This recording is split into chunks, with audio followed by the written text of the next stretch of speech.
Can all of the stars fit into one room? Welcome to Philosopher's Corner. I'm John. Can all of the stars fit into one room? Well, they did. Let's start there. In our current reality and configuration and the way the physics work here in the Milky Way currently, can all the stars fit in one room? No. But also yes. Because we know that in the beginning, all of the stars were in one tiny point of existence at the last moment of the Big Bang being together, right before it went and exploded into the void and creation was created. Now, in our reality, like in the current physics configuration, all that, no, we can't even fit, one star into a room. But this leads to a great philosophical thought exercise regarding any sort of existential topic. And that is, since the universe is infinite, and philosophically we can go forwards or backwards in the evolution of creation, the answer to any sort of existential question is both things. It's yes and no, depending. But since you can say yes, it means that anything is possible. So can all the stars fit in one room? Yes. Can all the stars fit in one room? No. But you can sit with both concepts in your head. Like, according to Orthodox science, they all were, on something. All of creation was like in something less the size of a pinhead, according to Orthodox science, right? The Big Bang. So in that sense, it's yes. And in that sense, in that moment, any sort of existential question like that is yes. Now, at this point in its evolution, of its flow of growth, the answer in our part neck of the woods would be no.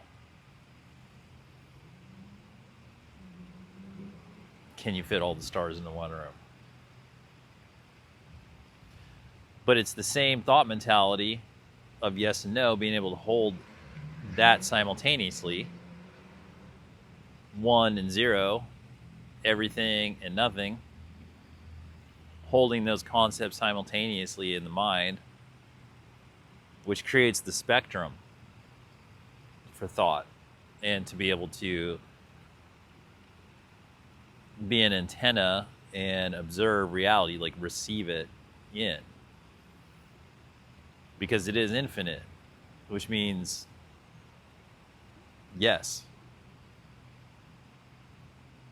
And then also things have rules and limits, so sometimes it means no. So 1 and 0. Things have a beginning and an end, an alpha and omega, yes and no. And that is where, if we were just talking about it, and for a lot of philosophers, they just had to talk about it and conceptualize it for a long time, where eventually it leads us into modern physics, where thankfully in the quantum realm, they figured out the wavicle, where piece of matter acts like a wave and a particle, right? At both things, until some consciousness is applied to the wave, and then it collapses, the wave collapses, and it becomes a particle. It materializes, basically. Consciousness hits the wave, and then boom, it acts like a particle. It gets solid. It stops shifting around. It stops being so shifty. But when you're watching that, conceptually, when it's a wavicle, it's both a wave and a particle simultaneously.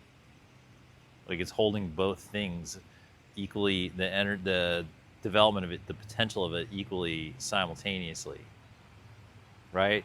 And then, so you need to be able to hold that concept of two seemingly opposing concepts existing simultaneously in the same body in your mind. So something's a wave and a particle at the same time, and then depending on how consciousness is applied, it gets put into a particle phase. So it's simultaneously a wave and a particle, and you have to be able to hold those sort of paradoxical concepts in your mind at the same time. And the same holds true for quantum entanglement.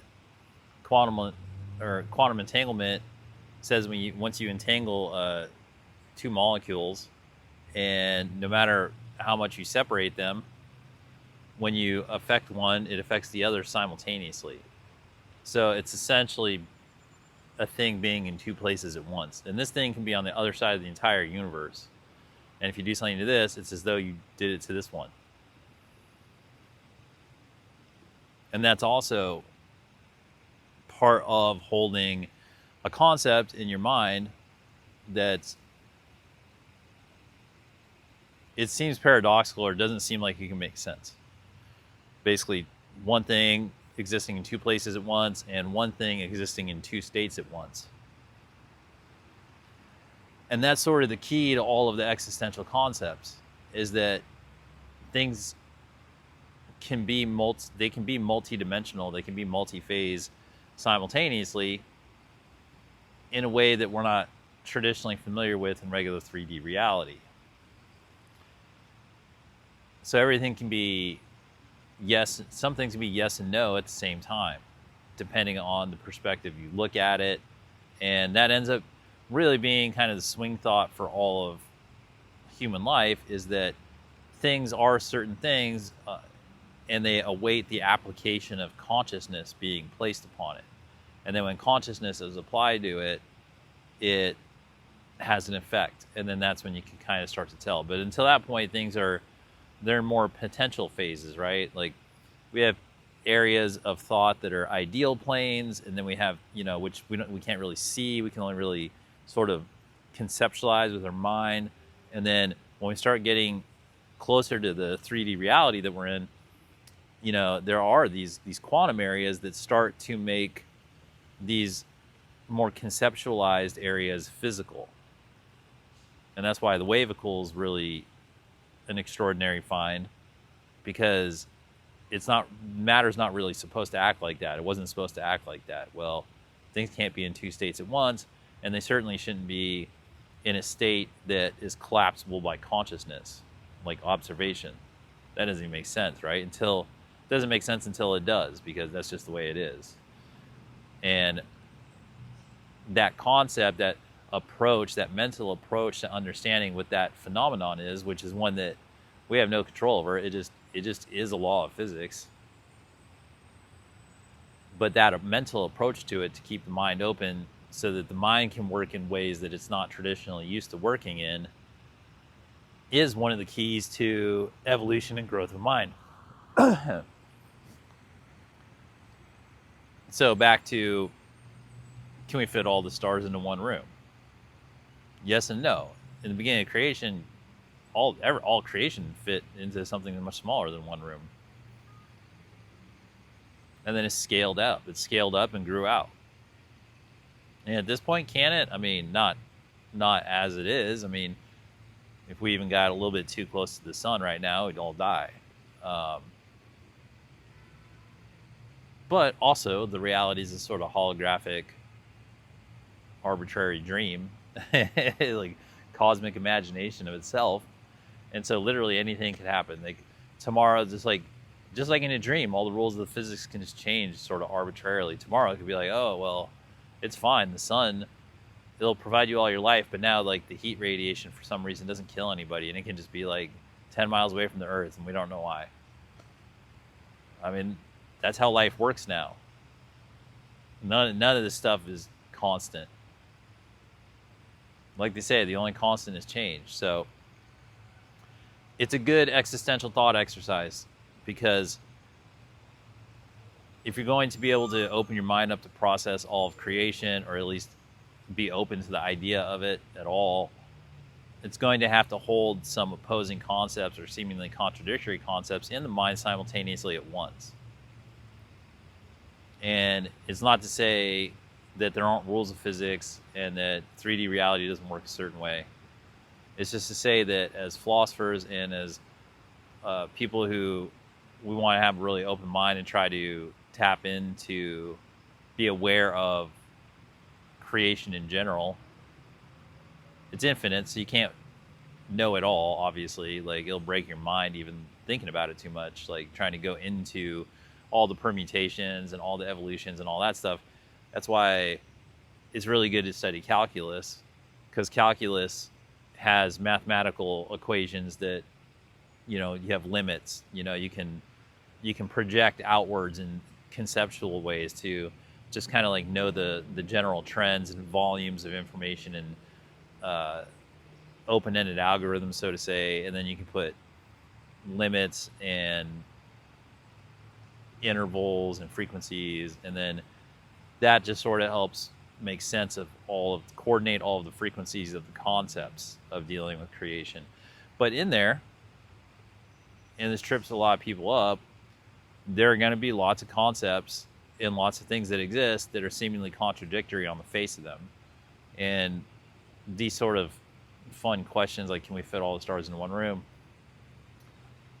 They help us simplify those and make it so that our mind is capable of absorbing those informations in a critical way, but without the traditional rational, logical, seemingly, you know, the illogical portions of them breaking our minds, so that we can still allow the true information to come through and then have its effect, and then we can get to some sort of perspectives, like less analysis, more just perspectives.